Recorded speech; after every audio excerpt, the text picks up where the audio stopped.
And welcome back to Who Win. Today's Who Win comes to us from Nolan. Where did I get William from? Nolan Jornet, who asked the question, who won a fight, John Mcclane or Dirty Harry Callahan?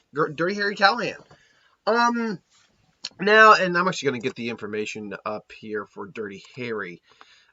These guys are basically two cops that just kind of get put in extraordinary circumstances. They're regular Joes, more or less. They have whatever police training they have, plus, they're usually armed on some level. See now, Dirty Harry Callahan. I just want to get his age. That's the thing, because that's the Dirty Harry Callahan. Is it with a K? Dirty Harry character. Maybe that's what I need to look up. Characters. There we go. Because there's probably a Dirty Harry wiki. There, lo and behold, Harry Callahan was with C. All right, so they give an age. Biological is an inspector. His signature weapon is the 44 Magnum revolver. Obviously, he does upgrade to the 44 Special. The character states that the use of a light special 48 special loads. That he loads himself because it gives him better accuracy and control of the gun in this size. He'll states that he likes using wad cutters in a 35.7 Magnum. He loses hold of it 3 times during the course of the series. In Magnum Force, Sudden Impact, and then the Deadpool, and in the Enforcer, doesn't lose it. However, he doesn't employ it to kill the final villain. At Sudden Impact, he upgraded temporarily to an auto 44 mag. Contrary to popular belief, is not a AMT firearm, but an original AMP auto mag bullet specified for the film. And that being said, he's used other weapons before too. In terms of age, the original Dirty Harry, if I'm to go with Clint Eastwood as he is right now, 1971 is when the original Dirty Harry came out. That means at their youngest and in their most prime, 1930. That means he would have been 41 years old. Okay, so that does give me an age. But yes, these guys are basically just both cops that tend to get put in slightly extraordinary circumstances. Mcclane a bit more in terms of the extraordinary than Dirty Harry. He's just fighting kind of psychopaths and criminals a lot of time, whereas for some reason John Mcclane is getting wrapped up in either overly complicated heists, terrorist operations, bringing their entire shutdown of the world government, like in the 4th one, Russian madmen in the 5th one. So Mcclane is in terms of dealing with extraordinary circumstances, dealing with much more extraordinary circumstances than Dirty Harry is. But Dirty Harry had a lot more movies too. In fact, I think he had like 5 or how many Dirty Harrys are there, actually? I got the list right here. Dirty Harry, Magnum Force, The Enforcer, Sudden Impact.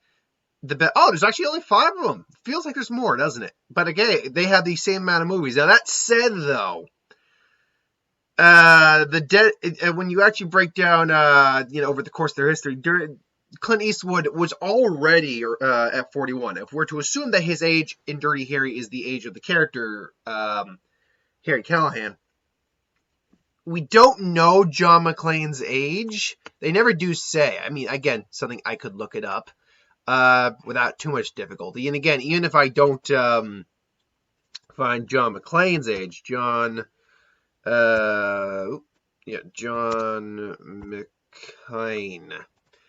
Even if I don't find John McClane's theoretical age, I can find. Oh, do they actually give an age? Oh, they actually give a birthday for him. I am greatly appreciative of that. So when the first Die Hard takes place, it is taking place, and let's see, the first Die Hard takes place in 1988. Perfect. He's only 33.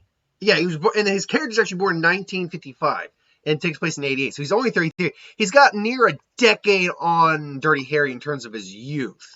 Now, in terms of constantly carrying a firearm, yeah, he's a cop, and they are allowed to have a constant carry at that point. But Callahan never goes anywhere without his Magnum. Weapon. He owns a Beretta 92, which I believe we see him use in the in the first movie. Is it? Yep, in the first movie. The design. The question is, how many shots does he get with a Beretta 92? I'm not a gun expert, so I'll look this up. One of the most interesting is the exposure, which allows the Beretta to, which allows less of a chance to jam. Let's see here. However, is it exposed? I'm looking for how many bullets this gun carries. Average 92 can fire over 3,000 rounds for what? Before it stops, for the slide stops working. Basically, you can fire over 3,000 rounds. Ultimately, it's mostly metal, just like the 44. Come on, you gotta give me the shots. Holds a 15-round magazine. Wow. Okay, so he's got more than double the going on triple the amount of firepower that Dirty Harry has. The problem right off the bat I can see we're having here is that Mcclane is from an era, he's from a different decade, going on into a 2-decade difference than Callahan is. So he's obviously going to just have naturally better weaponry. Even if you decide to give him the auto mag, it wouldn't really matter because Callahan's been in a world that those things exist. His weapon would be better, Dirty Harry's.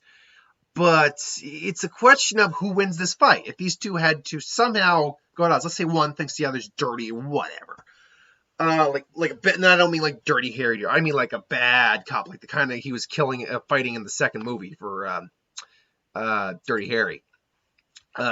So let's assume that's the reason they're trying to kill each other. Mcclane would naturally, in fact, let me get Dirty Harry's back up here real quick. What does the 44 Magnum Special, 44 Magnum or Auto Mag, Auto Mag? What does that carry in terms of rounds? What kind of rounds did it use? How many rounds does it carry? That's what I want to know. Large caliber pistol, barrel length, magazine caliber, cartridge caliber,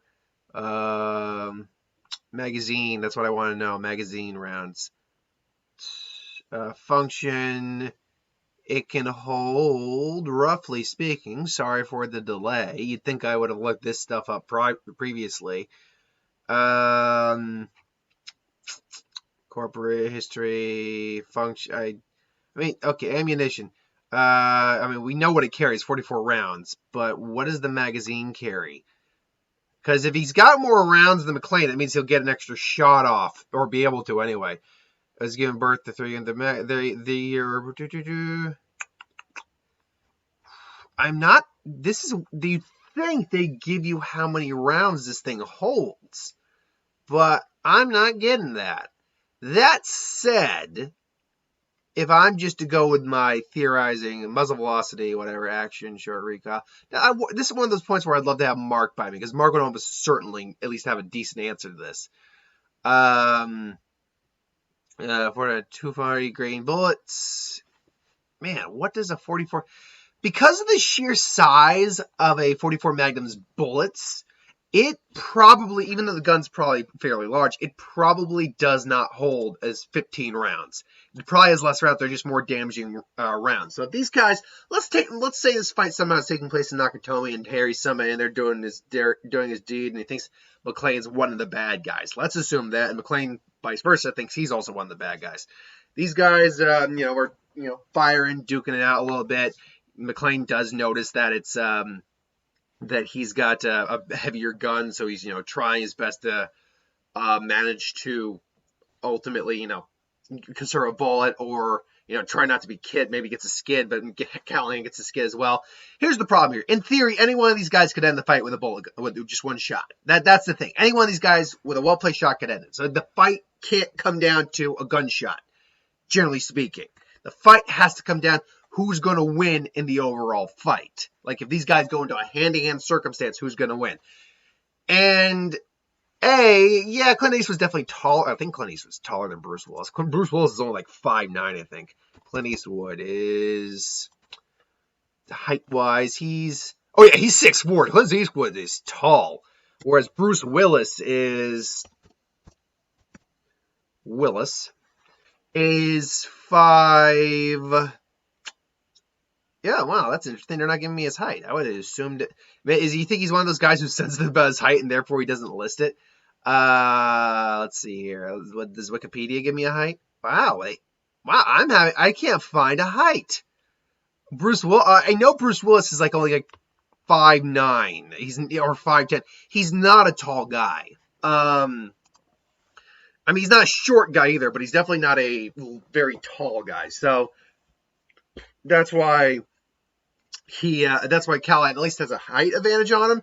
But Carl and Carl's brother had height advantages and were clearly in much better shape than Callahan was. Callahan's not in bad shape. They're just trained assassins, trained mercenaries, if you will, hired guns. So they would naturally be better shape than him. And Mcclane beat them in a fight. It was not wasn't a clean martial arts fight, but it was just roughhousing, doing whatever you can to kill the other. So these two meet in a fight, and he goes, "Motherfucker, I'm gonna cook you, I'm gonna eat you." Cal just, and then they're trained. Eventually, it does go down the stairwell, and ultimately, I think that's why John wins the fight. Hey, John's just younger and therefore in better shape, more or less. Not great. Neither of these guys are, again, martial artists. Now, these guys are muscle built. None of these guys are health nuts. They both smoked, I'm certain. We know for a fact that John Mcclane did. But John Mcclane, we knew, was the one who was better at taking advantage of something in that fight than Dirty Harry would be. And even if we flipped it, when you actually look at their mentalities, there's a clear difference between John Mcclane and Dirty Harry as well. Dirty Harry has less fucks to give, so he's more willing to kind of put himself in those circumstances because he's a lot more of that badass. I know what you're thinking. Did I fire 5 shots or 6? He's more of that, so he's got less. What's the best way to put this terminology? He's got less personal survival. He cares a little bit less about his own personal survival than someone like John McClane. Whereas John McClane wasn't going around immediately trying to, take out the bad guys or anything like that. No, if anything, he was trying to get the freaking police there. He was trying to avoid them for as long as he can until eventually they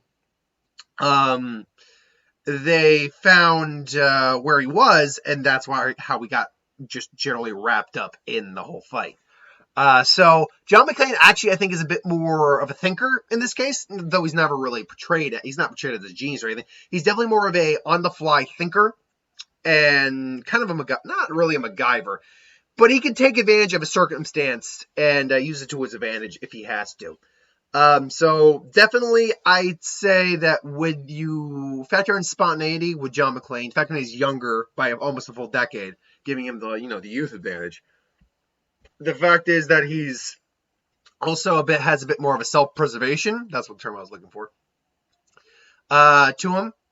And the fact that his weapon generally has more rounds. Not that, again, that ultimately matters in this fight. But in theory, if one were to get a shot off, it would be John McClane probably more often than not because he would have more rounds to get the shot off. And loading a revolver takes a lot longer than loading a mag. So, yeah. And even if Harry has the mag, he doesn't have as many shots as Bruce Willis does. They're going to do more damage, and if it hits him in the shoulder, he might just blow his shoulder off. But John's going to be doing a lot more damage with his weapon than going to be more likely to get a shot with his weapon off than Eastwood is with his. Revolvers also don't jam his. McClane's weapon has less risk of jamming too. Not that that's going to play a big factor in this. But ultimately, beating around the bush, I think McClane wins the fight. Again, spontaneity, ability to think on the fly, his self-preservation skills. He's also, again, younger, and he's got more rounds to fire. I do think he takes the fight. It helps for him that he comes from a later decade, nearly 2 decades apart. So he does have an advantage, at least in terms of tech, and from a different way of thinking. I'll be honest. I have a different way of thinking than someone who was born in the 80s. Or, I was born in the 80s. I was born at the very tail end of the 80s, but I was born in the 80s. 89 to be precise. I'm 30. But let's be honest. I think more as I was raised in the 90s. So I have a different mentality thinking as someone born in the 90s than someone raised in the 80s or raised in the 70s or raised in the 2000s. So it does change things up a little bit. Plus, the type of characters they are very different. So I think because of that, Mcclane takes the win. But who do you think wins, Dirty Harry Callahan or John Mcclane? John Nakatomi Mcclane? I don't know. I don't know what his nickname would be. They never gave him one. You should know John Mcclane. They should say, always in the wrong place at the wrong time. How about yippee motherfucker? I didn't like that. It's like, your tombstone should say, always in the wrong place at the wrong time. Like, and it just shoots right through himself to kill the bad guy. Anyway, I digress. So thanks for watching. Hope you enjoyed. Like, comment, share, subscribe. I'll be back later with my 2 what ifs, and then I'll be caught up. So anyway, thanks for watching, and I'll see you next time.